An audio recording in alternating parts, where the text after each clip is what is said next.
Yo, what's up? Apostle Antoine here, and I got with me Minister Monique, and we came to talk to you guys about Sunday Night Fire. Man, listen, who started the fire? Apostle K was our fire starter for the night, and I'm telling you, she set that atmosphere on fire. It was electric, man. And we went straight into our dancers dancing all over the sanctuary, and the glory of God just filled the temple. I mean, can you even talk about Dinah Hemphill, our psalmist of the night? She just took it all the way back. I felt like I was back in my grandmother's Baptist church, all the way till now. Like, she just brung the fire in that room. She is definitely walking in her own anointing. Y'all had to be there. Wow, and our worship team, led by Keith, incredible. Incredible. Completely incredible. They were just really flowing with the Spirit of the Lord. I mean, like, from the dancers dancing around the room, bringing all that energy that they was bringing. And I mean, the Lord just showed up in a supernatural way. His Shekinah glory sat in that place. I mean, the band though, man, the way the band just took every transition well. The band just took us into a glory, and it was hard to come out of it. I mean, I was trying to get out of the sanctuary, and I had to dance my way out of the sanctuary, man. The experiences that we had last week were just incredible. It was. It really, really was. I mean, everything that you could possibly have imagined was in the room.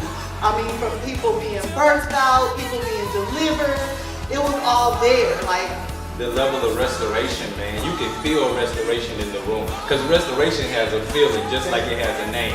I mean, you can feel restoration in the room just watching people come into their own, watching people respond to the word. I mean, I gave a word about 2 prophecies in 1 war, and you'll become what you believe. I saw people becoming what they believed in the room. And from that time, man, the fire has just been set off in me. What about you? How have you been feeling about this? Yeah, the fire was definitely ignited and has been going ever since then. I'm typically like a dreamer in my own, but I've been having dreams every single night, things that I know that the Lord is going to bring to pass in His kingdom. And so I've just been really excited about it. There's been a stirring, and so we come today to invite you out to Sunday Night Fire. I mean, it's the last Sunday in every month with the exception of May.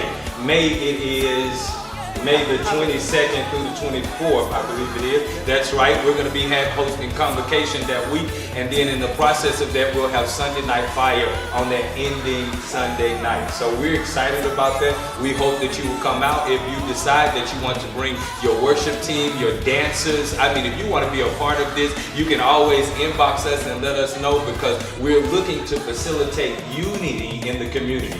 We're looking for the hand of God to move the more throughout this region and then ultimately around the world. So we're super excited about it, man. What you want to tell the people that they need to know? You should definitely come. You should definitely bring everybody in your family, bring your co-workers.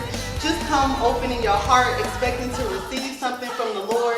I mean, like, whatever you're expecting, that's what you're going to get, because it's in the room. Because expectation, you know, whenever you have a great expectation, God ultimately either meets you at that expectation or He exceeds your expectation. I feel like Sunday Night Fire, for me, it exceeded my expectation. And I was talking about how Sunday Night Fire is something that was birthed from my loins, only in remembrance of how God started a fire in me, and He continued to build it over the course of time. And I felt like that I needed to be restored.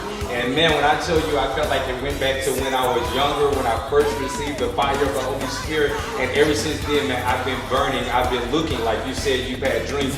My visions have opened up on a greater level. I simply believe it is because we are pursuing the heart of God. We have no agenda with Sunday Night Fire, but to see the glory of God made manifest in this region. And like I said before, ultimately around the world. Now, let's talk about this for a moment. We saw our young people come around the fire. They not only came around the fire, some of them got in the fire. Can you talk a little bit about that as we've seen them respond to the glory of God? Yeah, they just were, first it was like a wow factor. Like, they had never been in an experience like that. So they really seemed like they were tapped in and enjoying all of the psalmists and the dancers. But then when there was the word that came forth, and you could tell that they had 2 prophecies that was hanging over their head and trying to become what they really believed that they could. And so the response to the Holy Spirit when they came down to the altar to receive prayer and to just, surrender, it was just amazing, because you really don't see young people, 15, 16, 17, responding to Jesus that way. Yeah, and I tell you what, we had cut out a space in the middle.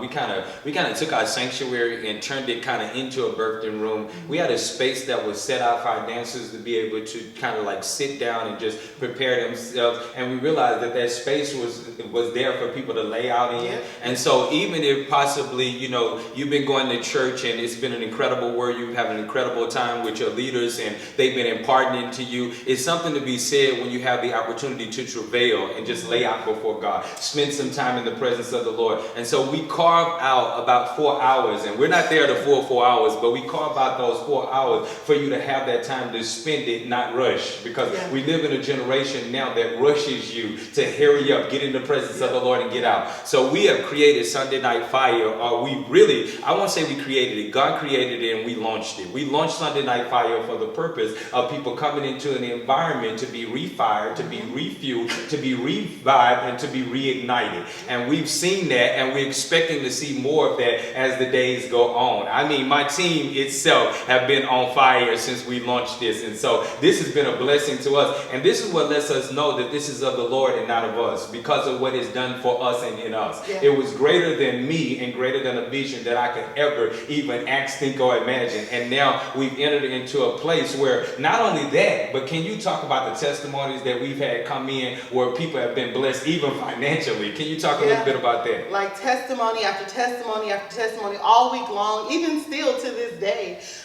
Just people coming in saying how blessed they were, things that was broken off of them, different levels of glory that they were able to receive, financial blessings, people getting gifts that they didn't even expect to get. And it's not that we just think that if we come into the house of the Lord, like we're going to get gifts, but it's just a heart posture that we're expecting to see. And then the Lord responds to the posture of your heart.